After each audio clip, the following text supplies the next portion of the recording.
पल का नहीं पता ये जीवन कब निकल जाए। बैठे बैठे दुनिया को रुखसत करके जा रहे हैं लोग, और संसार से बंधन नहीं टूट पाया तो वापस यहीं आना पड़ेगा। अब बंधन कैसे टूटेगा? सत्य को जान के। जब तुम सत्य को जान लोगे, सत्य क्या है? कोई मूर्ति सत्य नहीं है, कोई मंत्र सत्य नहीं है, कोई तीर्थ सत्य नहीं है, कोई भगवानों के नाम सत्य नहीं है, कोई काया सत्य नहीं है, कोई चेहरा सत्य नहीं है, कोई नाभि, कोई त्रिकुटी, कोई इंगला पिंगला सुषमना, कोई पिंड, कोई अंड ब्रह्मंड भी सत्य नहीं। क्या है? केवल आत्मा सत्य है, और इस आत्मा को ही प्राप्त करना है। कौन प्राप्त करेगा आत्मा को? जीव प्राप्त करेगा। जब जीव आत्मा को प्राप्त कर लेगा तो वो आत्मज्ञानी हो जाएगा, और आत्मज्ञानी होने पर उसे खुद में ही छुपा हुआ परमात्मा मिल जाएगा। बस इतना समझ लो, आत्म में राम, राम में आत्म, चीनस गुरमुख विदारे। इतना समझ लो। और जो विरोधी हैं, पूरा दिन नितिन नितिन नितिन नितिन करते हैं, इनको खाना हजम नहीं होता बिना नितिन के, इनको पीना हजम नहीं होता बिना नितिन के, तो शौचालय में भी नितिन नितिन का नाम जपते हो तब इनका पेट साफ होता हो। इसीलिए कहता हूं थुक चट्टू, ऐसे ही नहीं बोलता हूं। किसी ने मुंह से कुछ निकाल दिया वो चाट लिया, किसी ने मुंह से थोड़ा निकाल दिया वो चाट लिया, किसी के मुंह से सुन लिया वो चाट लिया। चाट चाट के चटोरे तेरी दुर्गति हो जाएगी। या तो परमात्मा तुझे सीधे ज्ञान देता, तुझे किसी के सत्संग सुनने की जरूरत ना होती, जैसे मैंने आज तक किसी के सत्संग नहीं सुने।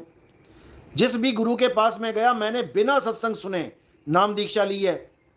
मुझे ज्ञान अनुराग सागर यानी परमात्मा से डायरेक्ट विवेक मिला है। और अगर विवेक ना मिला होता तो मैं भी आज रामपाल जी की तरह परमात्मा के 16 पुत्र कर रहा होता। सारे संतों से, जिस भी संतों ने अनुराग सागर पढ़ी है, सब 16 पुत्रों में फंसे पड़े हैं। यहां तक कि हमारे सदगुरु वैराग साहिब से जब मेरी बुआ के लड़के ने पूछा गुरुजी सृष्टि रचना कैसे बनी, वो भी 16 पुत्र में आ गए। अरे निरंजन वहां से हमें यहां ले आया, वो भी 16 के बैठ गए उसको। वो 4 दिन ना टिका, छोड़ के चला गया। मेरी ही बुआ का लड़का वैराग साहिब को अधूरा गुरु बोल के, और ये नहीं कि किसी को नहीं पता है, फेसबुक में उसने पूरा डंका बजा रखा था कि वैराग साहिब को बिल्कुल ज्ञान नहीं है, वैराग साहिब को बिल्कुल ज्ञान नहीं है, उन्हें कुछ भी नहीं आता। ये नितिन दास है जो मेरे सारे सवालों के जवाब दे रहा है, अगर ये ना दे तो वैराग साहिब के पास कोई नाम ना ले। ये बातें करी थी उसने 2014-15 में। राजस्थान वाले जो बैठे हैं, गसिंगपुर वाले, उनसे पूछना, उलझानी दास नाम रख दिया था उन लोगों ने उसका, कि ये बड़ों बड़ों को उलझा देता है। समझे? लेकिन फिर भी मैं चुप रहा। उसको मैंने, उसकी कंठी मैंने स्वयं अपने हाथों से ली, कंठी उतरवाई उसकी मैंने, कि गुरुजी के खिलाफ कुछ नहीं बोलना, उनको जितना ज्ञान है तू रहने दे भाई। तेरा कोई शंका समाधान है तो मुझसे बात कर, मुझसे बात नहीं करना करा आगे वो, कि मैंने गुरु उनको बताया, मेरी शंका उनसे समाधान होनी चाहिए।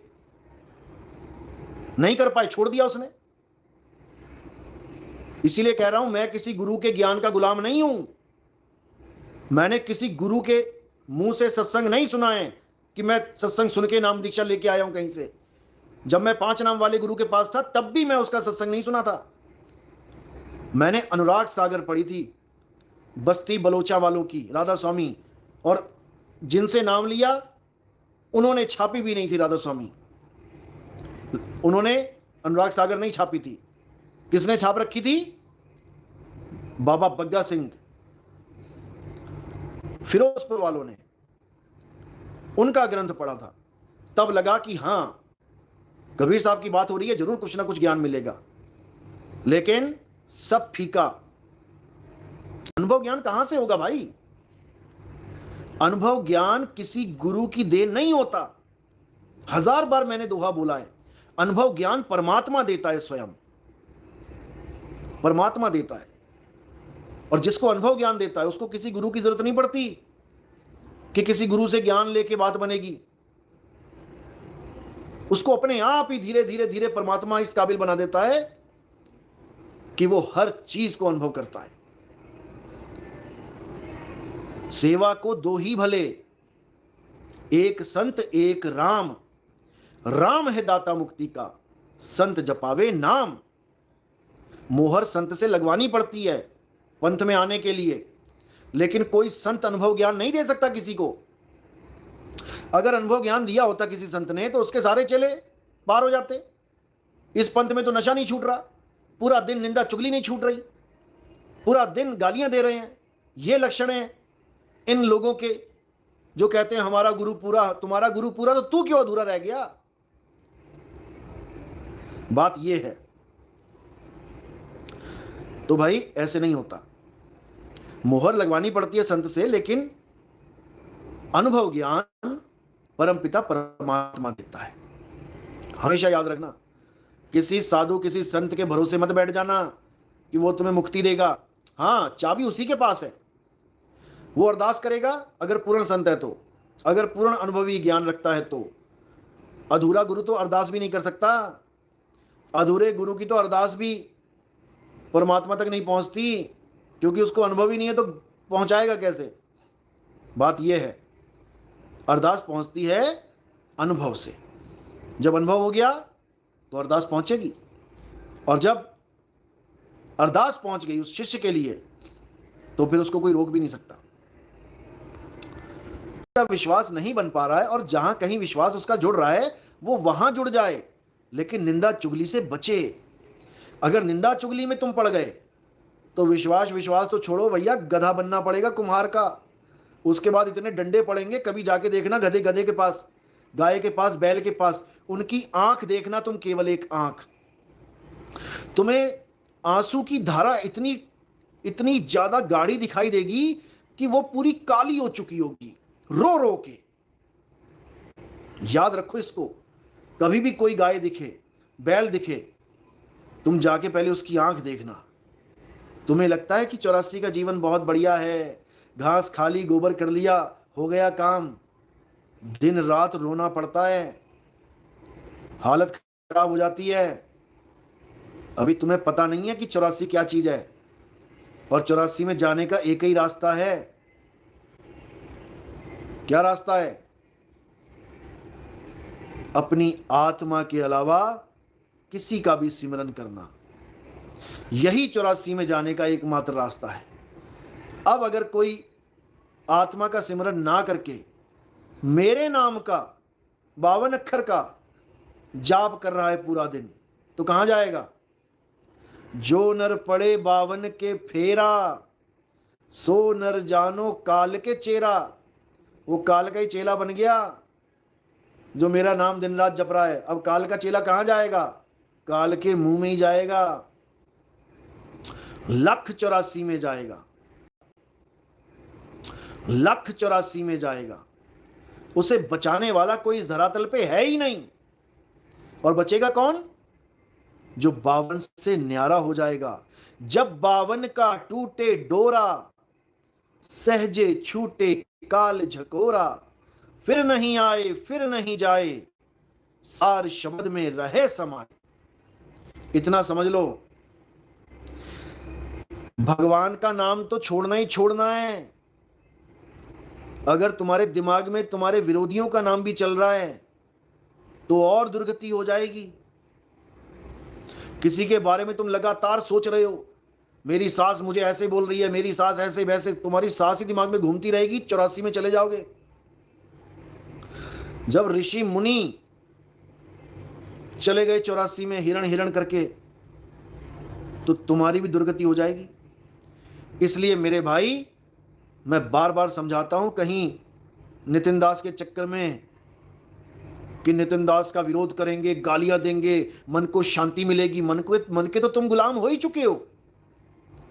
जो तुम्हारे मन को शांति मिल रही है मुझे गालियां देके, भाई यही सबूत है कि तुम मन को आहार दे रहे हो निंदा चुगली का, और मन को खूब तगड़ा कर रहे हो, मोटा ताजा कर रहे हो। यही तुम्हारे यही यही तुम्हारी छाती पे बैठ के तुम्हारा टेटुआ दबाएगा एक दिन, याद रखना, क्योंकि ये मन बहुत शातिर है। अच्छी बात है, गुरु को तो याद करना चाहिए। सबसे पहली याद और पहली फरियाद गुरु की होनी चाहिए, उसके बाद सारी दुनिया, सारी सृष्टि, यहां तक कि माँ बाप भी बाद में याद आने चाहिए। मात पिता गुरु भक्ति और भजन बंदगी फिर मिलेगी नहीं, क्योंकि सूर्य उगा है, इसमें कोई शक नहीं है। सूर्य तो रोज ही उगता है, इसमें कोई शक नहीं है, लेकिन उनके लिए उगता है जो सूर्य के सामने आ जाते हैं। जो गुफा में छुपे बैठे हैं अंधेरे में, उनको क्या पता कि सूरज उग गया बाहर। उन्हीं लोगों को गुफा से बाहर निकालने के लिए मेरा ये प्रण है कि गली गली, गांव गांव में जाके, देश विदेश में जाके, क्योंकि भारत में तो चलो ऐसा है कि किसी ने यूट्यूब सुना, अच्छा लगा, उसने अपने ग्रुपों में शेयर कर दिया, अपने रिश्तेदारों को शेयर कर दिया। अब जो विदेशों में लोग बैठे हैं, वहां तक ये मैसेज कैसे पहुंचे? वो तो पूरा दिन काम में बिजी रहते हैं, कहो मोबाइल देखने को उनको ना मिलता उस समय। ऐसी ऐसी कंपनियां हैं, ऐसे ऐसे फैक्ट्रीज में काम करते हैं लोग, जहां मोबाइल बाहर ही जमा कर लिया जाता है। 12-12 घंटे, 14-14 घंटे, 18-18 घंटे तक लोग काम करते हैं, उसके बाद मोबाइल नहीं देखते। किसी का कॉल आ गया, नहीं तो थक हार के सोने की बात करते हैं। यही लाइफ है विदेशों में। ये तो आप इंडिया में ऐश कर रहे हैं भाई, बाहर जाके देखो, पता लगे लाइफ क्या होती है। इतना स्ट्रगल क्यों? पैसा कमाना है, किराया भाड़ा देना है, भोजन प्रसादा करना है, घर भी भेजना है, बहुत स्ट्रगल लाइफ है। और ये तो उनकी है जो 1 नंबर में आए हैं, पक्का वीज़ा लेके आए हैं, सही काम मिल गया जिनको। ऐसे भी हैं जो 2 नंबर में आए हैं, जो पल पल चोरों की तरह रह रहे हैं यहाँ पे, पता नहीं कब से कब पुलिस आ जाए और पकड़ ले। वो भी बेचारे अपना पेट पाल रहे हैं। तो उनको कैसे कौन बताए कि आत्मज्ञान भी कोई चीज है भाई? उनको कौन फोन करके समझाए इंडिया से? उन्हीं के रिश्तेदार कोई बताने लगेंगे, वो कहते हैं अरे भैया हमें मत बता, हमें तो काम से ही फुर्सत नहीं है। या किसी का कोई रिश्तेदार उसको याद ही ना करे, सत्संग कभी भेजे ही ना, उसको लगे अरे वो क्या सुनेगा, वो तो बाहर काम करता है, वो तो मजे की लाइफ जीता है। तो ऐसे लोगों को कौन ज्ञान समझाएगा भाई? इसीलिए मैंने ये प्रण किया है कि हर देश में पूरा भ्रमण करके, गली गली में घुस के उन लोगों को भी ये ज्ञान समझाना है, यूट्यूब चैनल से जोड़ना है। एक बार अगर उन्होंने वीडियो देख ली तो अपने आप हमारी वीडियो उनके मोबाइलों में आती रहेंगी, और उनके नंबर जिनके भी मोबाइलों में सेव होंगे विदेशों में, उनके पास भी ऑटोमेटिकली आती रहेंगी। यही फायदा है एआई का, आर्टिफिशियल इंटेलिजेंस। अगर आप कोई वीडियो देखते हो तो आपके मोबाइल में जो नंबर सेव हैं, कहीं ना कहीं उनके पास भी वीडियोस आ ही जाती हैं। आपने कोई लाइक कर दी वीडियो तो आपके जितने नंबर सेव हैं उनके पास भी वो वीडियो कहीं ना कहीं पहुंच ही जाती है। ये है एआई, तो इसका भरपूर फायदा होगा। तो ये तो चलता ही रहेगा, लेकिन असली चीज क्या है? असली चीज है विवेक। विवेक को गुरु बनाओ। देह को गुरु बनाओगे तो देह में रह जाओगे। विवेक को गुरु बनाओ, यानी विवेकी गुरु को धारण करो। शरीर देख के मत धारण करो गुरु, आश्रम देख के मत धारण करो गुरु, गाड़ी बंगले देख के मत धारण करो गुरु। विवेक देख के गुरु धारण करो, क्योंकि जो विवेकी होगा वो तुम्हें भी विवेकी बना देगा। लेकिन याद रखना है साथ में कि काल भी खेल खेलता है। ये काल भी तुम्हारे साथ ही है। अगर परमात्मा तुम्हारे साथ है तो काल भी तुम्हारे साथ है। ये कब कौन सा दाव खेल दे कुछ नहीं पता लगता, इसलिए इससे भी बचना है, हर दाव से बचना है। और सबसे बड़ा दाव इसका क्या होता है? गुरु से विमुख करना। इस काल भगवान को पता है कि अगर ये गुरु की शरण में रहा तो इसका मैं कुछ बिगाड़ नहीं पाऊंगा।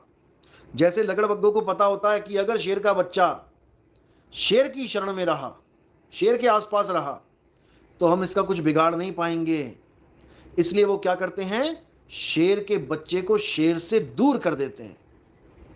यही चाल है उनके पास, और कुछ नहीं है। नहीं तो वो एक भी शेर के बच्चे को ना मार पाए कभी। जितने भी लकड़बग्गे शेर के बच्चों को मारते हैं वो इसी तरह मारते हैं, शेर के बच्चे को शेर से दूर कर देते हैं, और जब वो दूर हो जाता है तब वो उसको झपट्टा मार के खत्म कर देते हैं। इसी प्रकार याद रखना, काल भगवान का दाव कब लगेगा तुम पे, जब तुम्हारे मन में ये ख्याल आने लग जाएंगे कि मैं गुरुजी को छोड़ दूंगा, या विरोधियों की बात सुनकर तुम्हारे मन में कुछ शंकाएं आने लग जाएंगी। अब समझ जाना कि काल दाव लगा रहा है। याद रखना इस बात को, क्योंकि विरोधी क्या बोल रहे हैं, बिना प्रमाण के है सब। जब तुम्हें दिखाई दे रहा है कि बंदा मछली पकड़ रहा है, मछली काट रहा है, सब कुछ कर रहा है, और जिस बर्तनों में वो खा रहा है उसी में तुम खा लोगे। मैंने कहा है कि आदमी से घिन नहीं करनी है, ठीक है, उसको ज्ञान समझाओ, तुम हमारा ही भाई है, परमात्मा का बच्चा है, लेकिन शुद्धता का ध्यान रखना है, सफाई का ध्यान रखना है। कहाँ बैठ के खा रहे हो, किस थाली में खा रहे हो, किन बर्तनों में पका रहे हो, ये तो आपको ध्यान रखना पड़ेगा। किसी बर्तन में किसी बच्चे ने विष्ठा कर दी, तो क्या उस बर्तन में तुम कुछ बनाओगे, खाओगे? 100 बार सोचोगे, धोने के बाद भी 10 बार सोचोगे कि यार इसमें क्या बनाऊं मैं, जब बच्चे ने लैट्रिन कर दी उसमें। समझ रहे हो? तो उसमें सफाई का ध्यान रखो। कई लोग कहते हैं बाणियां समझ में नहीं आती हैं, इसलिए नहीं आती क्योंकि उन्होंने उसका सरलार्थ नहीं किया, टीका नहीं किया। क्योंकि परमात्मा ने ये आदेश दिया ही नहीं किसी को कि तुम बाणी बोल के खोल दो, नहीं, केवल बोलने का आदेश है कि बाणी बोलो और निकलो यहां से, सीधे परमात्मा के चरणों में लीन हो जाओ, लेकिन बाणी को खोलो मत। बाणी खोलने का जो हुक्म है वो तब है जब 12वें पंथ का नाश होगा, उसके बाद बाणियां खुलती चली जाएंगी। ये परमात्मा का हुक्म था। 12वें पंथ प्रकट हुए उजियारा, 13वें पंथ मिटे सकल अंधियारा। ये है हुक्म मालिक का। अब कोई माने ना माने ये उसकी प्रॉब्लम है। साहिब तो बोल के चले गए, अब नहीं मानते हो तो तुम्हारी दिक्कत है, मान लोगे तो तुम्हारी भलाई है। जो मानेगा वो परमात्मा को पाएगा, जो नहीं मानेगा वो 84 में जाएगा। जो ना माने कहा हमारा, राम रहा उन्हों से न्यारा।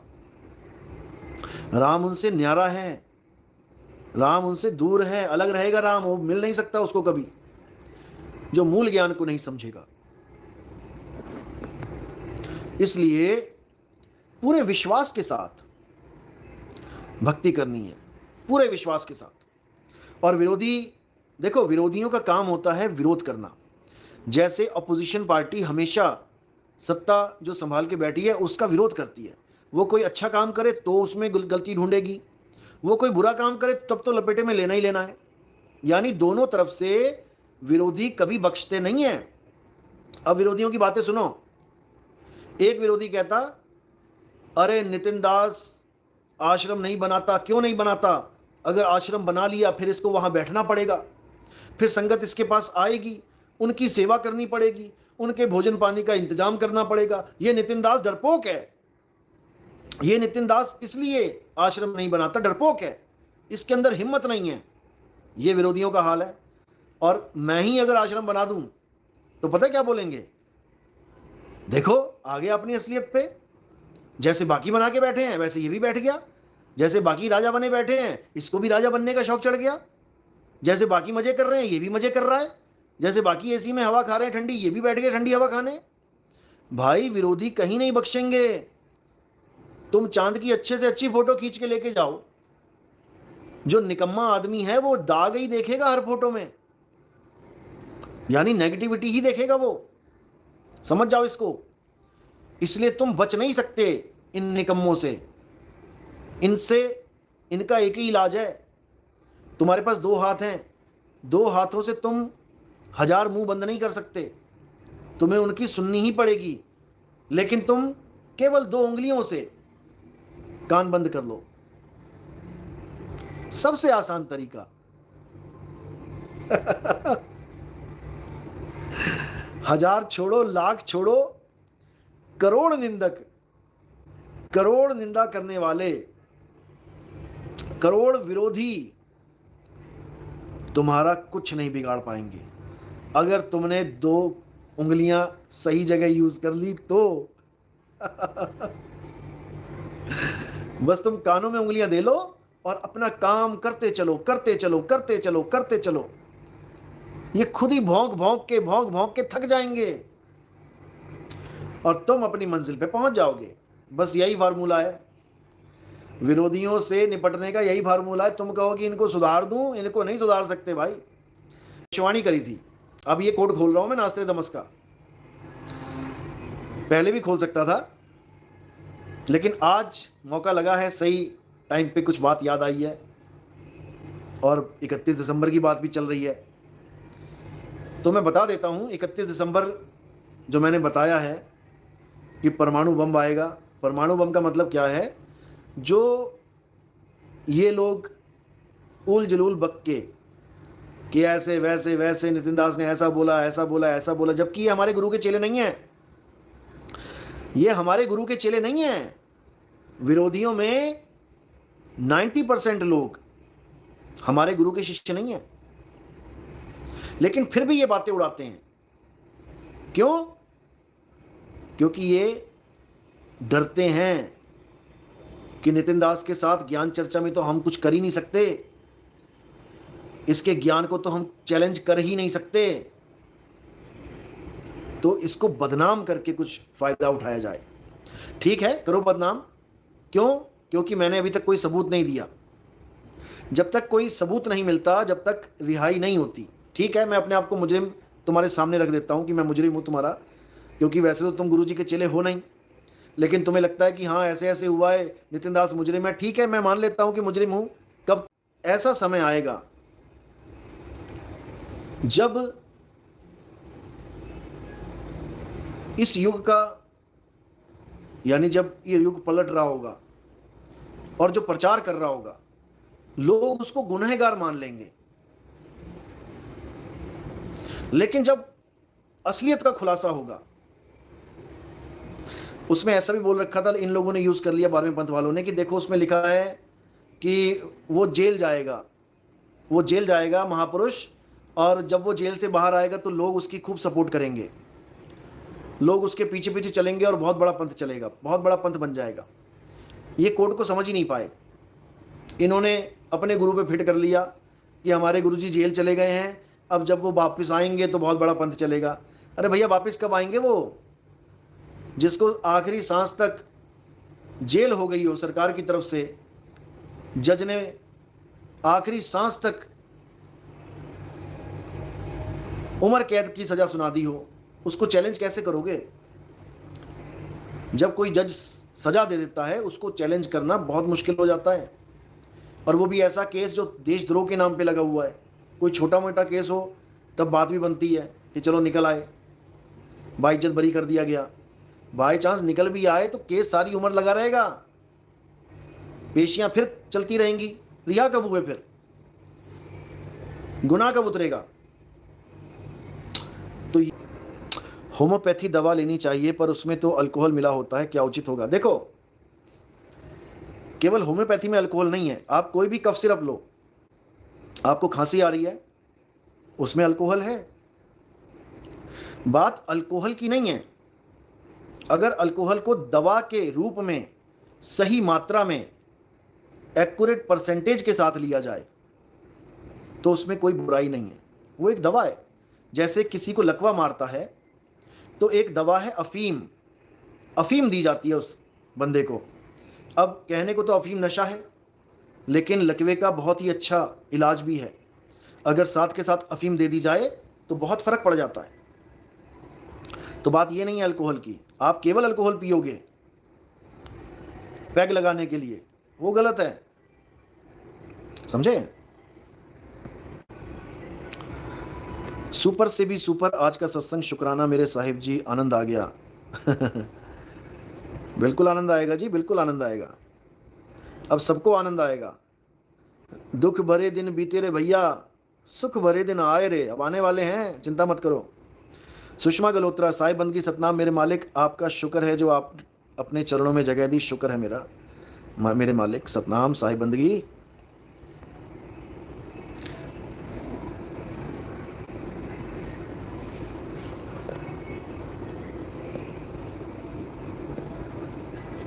जय सतनाम। बिल्कुल जी बिल्कुल, 9 तत्व होते हैं, लेकिन ये सब मुझे आप वहां भेजो, मैं आपको वहीं समझाऊंगा। ये सब ऐसे खुलासा नहीं किया जाता है इनका। जब कोई 5 तत्वों को जड़ इसलिए बोला जाता है क्योंकि ये निर्जीव कैटेगरी में होते हैं। जैसे धरती है, पत्थर है, रेत है, आप इनसे बातें करो, ये आपसे बात नहीं करेंगे। और ना ही इनमें कोई ऐसी एक्टिविटी होती है कि ये 1 से 2, 2 से 4 हो जाएं। यानी 2 पत्थर को आप एक साथ रख दो, युगों युग पलट जाएंगे, लेकिन 2 पत्थर के 3 नहीं होंगे, यानी वहां बच्चा पैदा नहीं हो रहा है। ऐसे ही जल का है, ऐसे ही वायु का है, ऐसे ही अग्नि का है, ऐसे आकाश का है। लेकिन जब ये पांचों तत्व, जड़ तत्व आपस में मिलते हैं और चेतन सत्ता इसको संभाल लेती है, जैसे आप हो, 5 तत्व आपके पास हैं, लेकिन क्यों चल रहे हैं, क्यों खा रहे हैं, क्यों पी रहे हैं, क्यों 2 से 3 हो रहे हैं? चेतन सत्ता की वजह से। चेतन सत्ता है तो सब कुछ हो रहा है, चेतन सत्ता नहीं है तो कुछ नहीं होने वाला।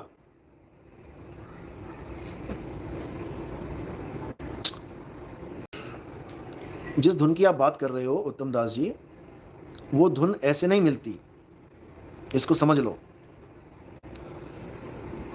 वो धुन पहले तो मुहर लगवानी पड़ती है, गुरु धारण करना पड़ता है, फिर उसका भेद मिलता है, फिर परमात्मा की दया से सूरत एकाग्र होने लगती है। ऐसा जबरदस्त खिंचाव लगता है, चुंबक की तरह खींचता है मालिक। तब जाकर जब 100% सूरत एकाग्र होती है, तब जाकर उस अखंड नाद से आदमी जुड़ता है, नहीं तो नहीं जुड़ता है। भूल जाओ। बहुत बढ़िया है, ऐसे ही परमात्मा की दया होती रहे तो बहुत बढ़िया होगा सब कुछ। क्योंकि हमारा जो लक्ष्य है वो यही है कि सबको सत्य पता लगे। सत्य बताना लक्ष्य है, सत्य समझाना लक्ष्य है, सत्य से जोड़ना लक्ष्य है। देवी देवताओं की पूजा करते थे, और अगर ये ज्ञान समझ लिया है तो बहुत अच्छी किस्मत है उनकी, क्योंकि गुरु ही नहीं है उनका कोई। अभी गुरु धारण नहीं किया और ज्ञान को समझ लिया तो बहुत अच्छी किस्मत है उनको। मेरी तरफ से भी मुबारकें बोलना कि परमात्मा ने उनको चुना, क्योंकि जब तक परमात्मा नहीं चुनता तब तक ये ज्ञान किसी के समझ में आ ही नहीं सकता। इतना समझ लो, ये ज्ञान किसी के समझ में आ ही नहीं सकता। तो इसलिए बहुत जरूरी है कि मालिक दया करें और दिन रात बंदा इस ज्ञान को सुन सुन के तब आगे बढ़े। बहुत बढ़िया। देखो, हमारे जो भाग्य बनते हैं कर्मों से ही बनते हैं। लोग कहते हैं मेरे भाग ही फूटे हुए हैं, सुख ही नहीं आ रहा। क्यों नहीं आ रहा? कर्म ही ऐसे कर रखे हैं। तो दोनों एक दूसरे के पूरक हैं, लेकिन मालिक की दया होती है तो हम दोनों से निकल जाते हैं, सुख दुख दोनों से निकल जाते हैं, पाप पुण्य दोनों से निकल जाते हैं, धर्म अधर्म दोनों से निकल जाते हैं, जब मालिक की दया होती है। सतनाम सतनाम। विवेक बढ़ता जाए, परमात्मा की दया बढ़ती जाए, और पूरे विश्व में जो प्रचार हो रहा है उसमें आप भी अच्छा सहयोग कर पाएं। और आपको बताना चाहूँगा कि जो योगदान करना चाहते हैं प्रचार सेवा में, वो मेरे ही नंबर पे योगदान में सेवा डाल सकते हैं। प्रचार सेवा में आप अपना योगदान कर सकते हैं। यही नंबर है मेरा 9256111007। आप जो भी सेवा देते हैं वो केवल और केवल प्रचार प्रसार में लगाई जाती है। ना तो हमें आश्रमों से कोई प्यार है, ना ही हमें आश्रमों का कुछ करना है। आश्रमों के खिलाफ मैं शुरू से था और हमेशा रहूँगा। ठीक है, एक छोटी सी झोपड़ी होनी चाहिए संत की, लेकिन जो आश्रम को ही सब कुछ मान के बैठ गए हैं जो आश्रमों के विस्तार में ही उलझे पड़े हैं, जो आश्रमों की हदें बढ़ाते जाते हैं, मैं उसके खिलाफ हूं। मैं उस सेवा को तब सफल मानता हूं जब वो सेवा जीव के कल्याण में लग जाए। जीव का कल्याण ईंट पत्थरों से नहीं होता। आज ईंट पत्थरे हैं, कल को भूकंप आया, सारी बिल्डिंगें नीचे गिर जाएंगी, तब क्या कर लोगे? किसका कल्याण कर देंगी वो बिल्डिंगें टूटी? प्रचार में लगना चाहिए पैसा, ग्रंथ छपने में लगना चाहिए, या जगह जगह पर जाते हैं, उसका किराया भाड़ा, हवाई जहाज की टिकटें, विदेशों में जाते हैं। सोचो, जिन लोगों को मैं मिला, सपने में भी नहीं सोचा होगा उन्होंने कि कोई भारत देश से आएगा और हमें इतनी व्यस्त जीवन में हमें यूट्यूब चैनल सब्सक्राइब करवाएगा, हम सत्संग सुनेंगे और सुनते सुनते इतना विवेक जागृत हो जाएगा कि आत्मज्ञान को समझने लग जाएंगे। सोचो, जिनको मैं जानता नहीं, जो मुझे जानते नहीं, मैंने कभी उनकी शक्लें नहीं देखी, उन्होंने मुझे कभी नहीं जाना, मुझे नहीं कभी उन्होंने सोचा होगा कि कोई ऐसा बंदा आके हमें मिलेगा। सोचो कितनी बड़ी दया होती है परमात्मा की। सोचो कि तुम गड्ढे में गिरे पड़े हो और तुम्हें कोई बचाने आ गया, जिसको तुम जानते तक नहीं, कभी शक्ल नहीं देखी, कभी उससे कोई लेना देना नहीं, कोई मतलब नहीं, उसने रस्सा डाला और तुम्हें बाहर निकाल लिया। सोचो कितनी बार धन्यवाद करोगे तुम। परमात्मा का तो बाद में करोगे, पहले उस आदमी का करोगे जिसने तुम्हें उस कुएं से बाहर निकाल दिया। हालांकि परमात्मा भी कहीं और नहीं है, उसी की आत्मा में विराजमान है, तभी तो वो आदमी तुम तक पहुंचा। तो आप लोग का भी बहुत शुक्रिया है जो प्रचार में योगदान दे रहे हैं। परमात्मा की खुशियां आप पर भी बरसेंगी। याद रखना, सतगुरु की सेवा सफल है जो को करे चित लाए। जब कोई सच्चे मन से